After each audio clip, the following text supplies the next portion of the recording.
মুক্তিযুদ্ধের নামে কোটি কোটি টাকা ব্যয় হলো, অথচ ইতিহাসটাই হারিয়ে গেছে। রাষ্ট্রীয় অতিথি ভবন যমুনায় এক বৈঠকে মুখ খুললেন প্রধান উপদেষ্টা অধ্যাপক মোহাম্মদ ইউনূস। তিনি স্পষ্ট করে বললেন, মুক্তিযুদ্ধ মন্ত্রণালয়ের কাজ হবে পক্ষপাতহীনভাবে প্রকৃত ইতিহাস তুলে ধরা। কিন্তু উপদেষ্টা ফারুকী আজম বললেন আরও খোলাসা ধরে।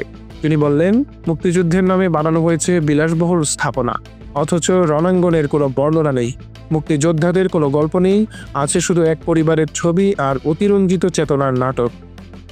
23 কোটি টাকা খরচ করে গবেষণা, কি গবেষণা, কোথায় সেই তথ্য? শেখ হাসিনার সরকার মুক্তিযোদ্ধাদের সুবিধাভোগী শ্রেণীতে পরিণত করেছিল। যুদ্ধের সম্পত্তি, সুযোগ সুবিধা সবকিছুই দলীয়করণ করে ফেলা হয়েছিল। মুক্তিযোদ্ধা কল্যাণ ট্রাস্টের উপর ভর করে চলছিল আওয়ামী লীগের রাজনীতি।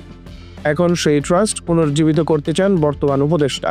পরামর্শক নিয়োগ হবে, কমিটি হবে, পরিকল্পনা হবে। বড় প্রশ্ন থেকে যাচ্ছে, এত বছর এই মূল্যবান সম্পত্তিগুলো পড়েছিল কেন? তখন কেউ কোনো কথা বলল না কেন? মুক্তিযুদ্ধ কারো পারিবারিক ইভেন্ট নয়, এটা জাতির আত্মত্যাগের ইতিহাস। আর সেই ইতিহাস নিয়ে মিথ্যাচার চলবে না।